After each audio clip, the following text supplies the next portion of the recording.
Cuán firme cimiento se ha dado a la fe de Dios en su eterna palabra de amor. Con el propósito de compartir con usted las inmutables verdades de la palabra de Dios, presentamos A través de la Biblia, un estudio detallado y sistemático de toda la Biblia que le ayudará a conocer lo que Dios ha revelado para nuestro provecho espiritual. Estos estudios bíblicos fueron diseñados y elaborados por el Dr. J. Vernon McGee, versado maestro de la Biblia, quien dedicó la mayor parte de su vida a la enseñanza clara y sencilla de la palabra de Dios. Acompáñenos, pues, mientras avanzamos en nuestro recorrido a través de la Biblia. Cuán firme cimiento la palabra de Dios. Es un gozo estar nuevamente con usted, amigo oyente, para traerle otro estudio de la serie A través de la Biblia. Llegamos hoy, amigo oyente, al Salmo 49. Con este salmo se concluye la primera sección de salmos que comenzaba con la sección de Éxodo en este libro de Salmos, es decir, de los salmos 42 al 49. Dijimos cuando comenzamos que todos estos se relacionan entre sí. Tenemos aquí, por así decirlo, una hermosa vindicación de los caminos de Dios en conexión con los malvados y con los justos. Y hemos visto que Dios guía a su pueblo que está apartado de Él a salir de la tierra, cómo Él determina traerlos de regreso y aun cómo los va a cuidar durante el tiempo de gran dificultad, de la misma manera como los sacó de la tierra de Egipto cuando estaban bajo el dictador en ese lugar. Esta es una sección muy admirable. Este es un salmo que contrasta las formas, los caminos de Dios en conexión con los malvados y los justos. Es un salmo que no tiende a filosofar acerca de la incertidumbre de las riquezas, de la brevedad de la vida y cosas por el estilo, sino que nos da más bien un gran mensaje. No es simplemente una dulce disertación que nos pide que soportemos braviamente todos nuestros sufrimientos y peligros, diciéndonos que la virtud es su propia recompensa y que la justicia triunfará al final. Ese pensamiento no existe aquí para nada.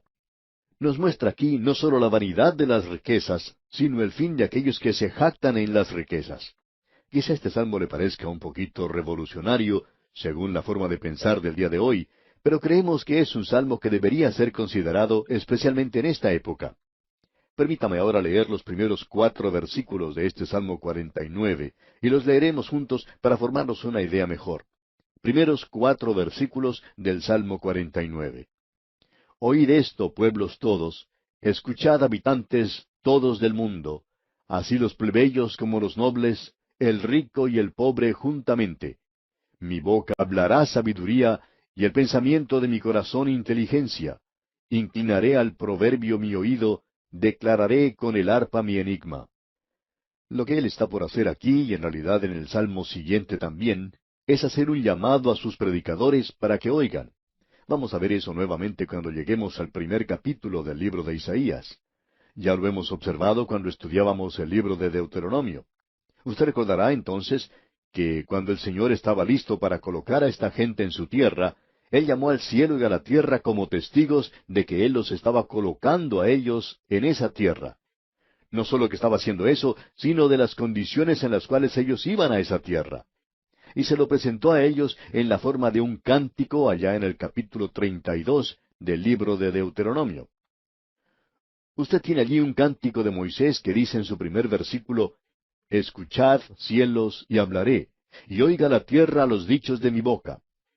O sea que Dios estaba llamando a los cielos y a la tierra como testigos de la condición en que Él los estaba colocando en esa tierra. Luego, muchos años más tarde, en realidad vamos a ver lo que ocurre unos 800 años después, Dios está listo a sacarlos de esa tierra. Y allá en el libro de Isaías, Él dice, Oíd cielos, y escucha tú, tierra. Lo que estoy haciendo es hecho en justicia y equidad. Eso es lo que ocurrió cuando Él los exilió de su tierra. Ahora, aquí en este salmo tenemos otra llamada, y la llamada es para oír algo que estamos seguros puede estar perturbando a muchos de nosotros en la actualidad. Nos estamos preguntando acerca de esto en el día de hoy, y lo que tenemos aquí es la pregunta que se hace allá en el versículo 5. Debemos decir que esta sección aquí comienza con la pregunta, y aquí está en el versículo 5. Leamos este versículo. ¿Por qué he de temer en los días de adversidad, cuando la iniquidad de mis opresores me rodeare? Aquí se nos presenta una pregunta y uno no sabe quién está haciendo esa pregunta. ¿Es el escritor de este salmo quien está haciendo esa pregunta? Los hijos de Coré son los escritores. ¿Son ellos entonces los que están preguntando? ¿O es una cuestión que está en la boca de los ricos que tienen confianza en sí mismos?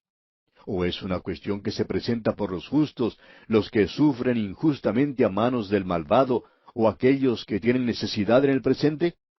Uno puede observar la prosperidad que gozan los ricos en el presente. Debo decir que yo era un muchacho pobre, y la única diferencia que existe hoy es que soy un hombre pobre, pero realmente era pobre, y debo confesar que siempre miraba a los ricos con un poco de recelo o sospecha. Y bueno, sé que no lo debería hacer, pero lo hacía. Siempre tengo dudas acerca de sus motivos. Pero en fin, creemos que este es un salmo que realmente pone el dedo en la llaga para con los ricos. ¿Qué podemos decir acerca de los ricos en el presente? ¿Qué va a ocurrir con ellos? ¿Por qué permite Dios que haya ricos en el presente? Ellos tienen las cosas tan fáciles y parecen no tener los mismos problemas que tienen las otras personas. Hay una cierta camarilla en cada uno de los países formada por los ricos, los que tienen influencia, y cuando llegan las elecciones siempre se acercan a conversar con uno y nos dicen lo bueno, lo maravilloso que somos, lo inteligentes y lo amables que somos, y por supuesto, lo que están buscando es que votemos por su candidato. Pensamos que este es un círculo tan pequeño que hay muy pocos de los oyentes que pueden saber algo de ellos. Siempre existe esa duda en nuestras mentes. ¿Por qué permite Dios que ellos, aparentemente, se salgan con la suya en tantas cosas en el presente?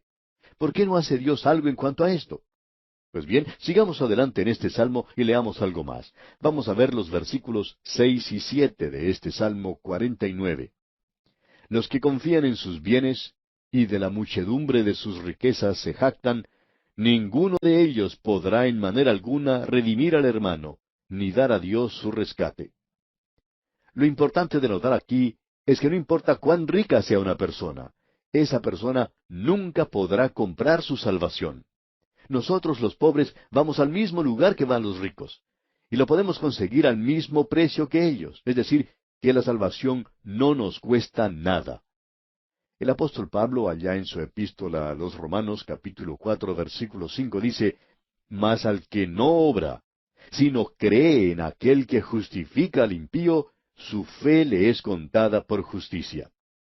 Así es que yo, amigo oyente, que soy pobre, yo que no tengo nada, voy al mismo lugar donde va el rico, porque él tampoco puede comprarlo. Así que él estará en el mismo nivel en el cual me encuentro yo. Él está excluido de las riquezas y está excluido de la redención simplemente porque tiene riquezas. Es decir, él se engaña a sí mismo en creer que puede comprar o que puede hacer algo o dar algo y que por ese medio él puede ser salvo, porque de esa manera nunca logrará ser salvo. Tenemos ahora algo que se ha puesto en paréntesis en el versículo 8. Esto es interesante. Leamos el versículo 8. Porque la redención de su vida es de gran precio y no se logrará jamás. No tienen el dinero suficiente para comprar su salvación. No hay nadie que tenga lo suficiente como para poder comprar salvación. Y en el versículo 9 leemos, para que viva en adelante para siempre y nunca vea corrupción. Los ricos morirán de la misma manera en que mueren los demás. Creemos que basándose en este salmo fue cuando el Señor Jesucristo presentó la historia del hombre rico y el pobre. De Lázaro, se recuerda que murió, y allí se nos presenta un gran contraste. Y usted tiene que tener esa clase de percepción para poder comprenderlo. El rico no va a vivir para siempre.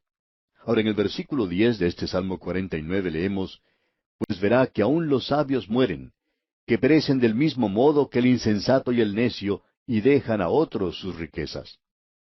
No importa quién sea usted, amigo oyente, o cuánto dinero tenga, usted tendrá que dejarlo algún día. Usted puede tomar todo lo que quiere, lo puede poner en el banco, lo puede poner en una caja fuerte, lo puede enterrar en algún lugar secreto en el campo, y puede decir, esto es mío, nadie me lo puede quitar. ¿Y sabe una cosa? Puede que usted tenga razón, nadie se lo puede quitar. Sin embargo, existe alguien que sí puede quitarlo a usted de todo eso, apartarlo de todas sus riquezas, y ese es el Señor. Un día la muerte llegará a su puerta y en ese momento usted quedará tan pobre como cualquier otra persona. Hay un antiguo dicho que dice, no hay bolsillos en la mortaja. Hace mucho tiempo murió una persona muy rica. Sus parientes pobres estaban esperando fuera de la casa, y cuando el abogado del extinto salió, esta gente le hizo esta pregunta, ¿cuánto dejó? A lo cual el abogado respondió, lo dejó todo, no se llevó nada con él. Y amigo oyente, eso es lo primero que nota aquí el salmista. Usted puede ser muy rico aquí en la tierra, pero no puede comprar su salvación, no puede agregar días a su vida. Y usted se encuentra partiendo y dejando todo ese dinero que usted ha reunido aquí abajo para que lo use otra persona. Notemos ahora lo que dice el versículo 11 de este Salmo 49. Su íntimo pensamiento es que sus casas serán eternas y sus habitaciones para generación y generación. Dan sus nombres a sus tierras. Hay muchas personas que tratan de perpetuar sus nombres. Quizá usted pueda anotar los nombres de algunos de los personajes más ricos que están inscritos en los edificios de su ciudad. Allí están para que los puedan leer todas las personas que pasan, y es una clase de propaganda. Pero debemos decir que eso no hace su nombre perpetuo. Uno de estos días, esos edificios serán destruidos y nosotros no recordaremos más a esa persona. Notemos ahora lo que dice en el versículo 12 de este Salmo 49. Mas el hombre no permanecerá en honra, es semejante a las bestias que perecen. Uno de estos días, ese hombre que tenía una posición tan elevada aquí, tiene que tener su cuerpo colocado en la tumba, y él regresa al polvo como cualquier otra persona. Ahora el salmista dice aquí en el versículo 13, su camino es locura, con todo, sus descendientes se complacen en el dicho de ellos. Siguiendo adelante en el versículo 14, encontramos una expresión muy interesante. Leamos la primera parte del versículo 14. Como a rebaños que son conducidos al Seol, la muerte los pastoreará. Literalmente lo que allí quiere decir es, la muerte es el pastor de ellos. ¿Y qué contraste encontramos aquí con lo que David había expresado, Jehová es mi pastor? Él está vivo, debemos decir de paso. Recuerde usted que la Escritura dice, el que tiene al Hijo, tiene la vida.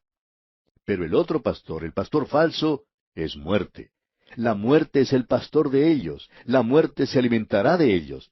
Eso sí que es interesante. El pastor debería alimentar a las ovejas, pero aquí el pastor es quien se está comiendo sus ovejas. Ahora en la segunda parte del versículo 14 leemos, y los rectos se enseñorearán de ellos por la mañana, se consumirá su buen parecer, y el Seol será su morada. Una persona puede gastar prácticamente una fortuna en un salón de belleza tratando de hacerse más hermosa.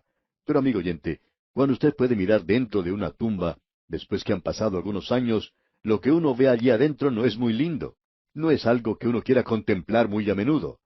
La muerte no es algo muy hermoso. Y el versículo 15 continúa diciendo, pero Dios redimirá mi vida del poder del Seol, porque Él me tomará consigo. Y ahora es tiempo de detenernos a pensar. Solamente Dios es capaz de redimir su alma. Lo importante no es si usted es rico o pobre, porque la prueba final, cuando usted entra en la eternidad, lo único que tiene importancia allí es si usted es redimido o no lo es. ¿Es usted un hijo de Dios por medio de la fe en Jesucristo? Esto es lo importante. Escucha ahora lo que dice el versículo 16. No temas cuando se enriquece alguno, cuando aumenta la gloria de su casa. No deje que eso le moleste, amigo oyente. Hay muchos ricos a nuestro alrededor en el presente, y ellos parecen llevar a cabo las cosas sobre todo y sobre todos. No hay nada que ellos no puedan hacer. Sí, así es. No queremos tratar de tapar esto, ni tampoco el evitar decir las cosas como son. Parece que ellos siempre están saliéndose con la suya. En el día de hoy, amigo oyente, los pobres no están recibiendo lo que merecen en este mundo. Es por eso que yo he echado mi suerte con el Señor Jesús, y debo decir que tengo varias razones para eso. Una de ellas es que dice que Él va a juzgar a los pobres y a los justos, y sé que voy a recibir un justo juicio de parte de Él algún día. Este es un salmo magnífico. Veamos lo que dicen ahora los versículos 17 hasta el 20 de este Salmo 49. Porque cuando muera no llevará nada, ni descenderá tras él su gloria. Aunque mientras viva, llame dichosa a su alma, y sea loado cuando prospere, entrará en la generación de sus padres, y nunca más verá la luz. El hombre que está en honra y no entiende, semejante es a las bestias que perecen. Este versículo es interesante. Oímos mucho hablar en la actualidad que el hombre ha evolucionado de las bestias o de los animales.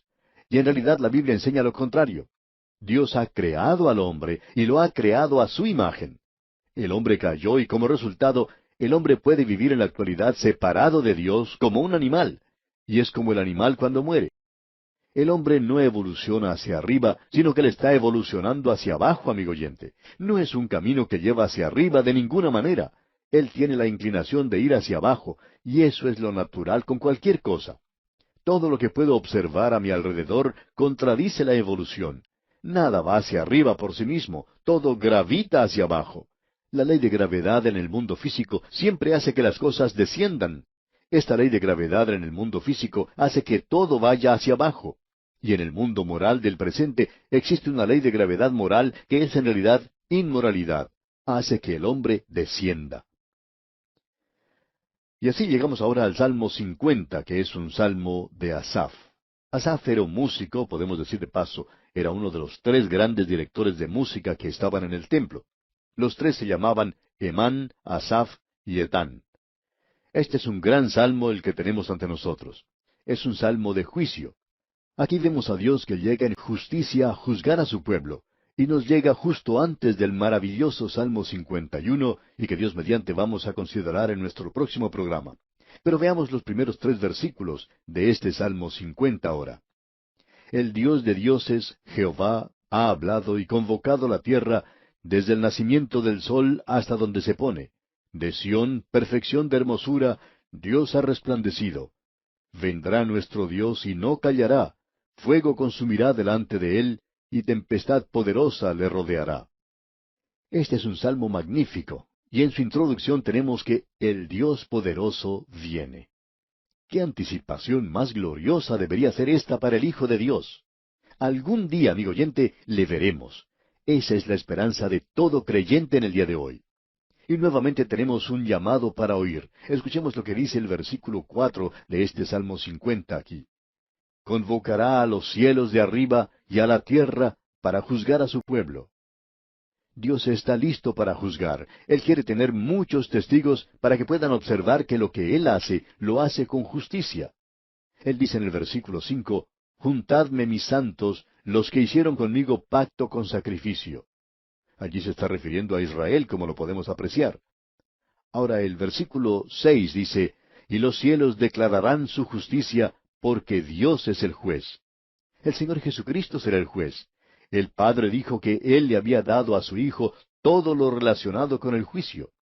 Y ahora en el versículo 7 de este Salmo 50 leemos, Oye, pueblo mío, y hablaré. Escucha, Israel, y testificaré contra ti. Yo soy Dios, el Dios tuyo.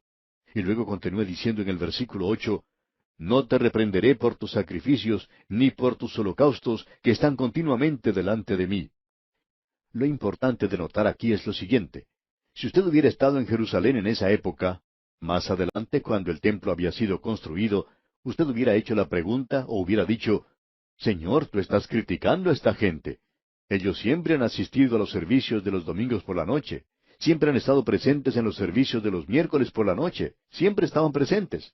Esta gente es más activa que las hormigas aquí en el templo y te están sirviendo todo el tiempo. Bien, así es. Pero el ir a la iglesia no es lo más importante. Creemos que es importante, pero no tiene nada que ver con la relación personal del individuo con Dios.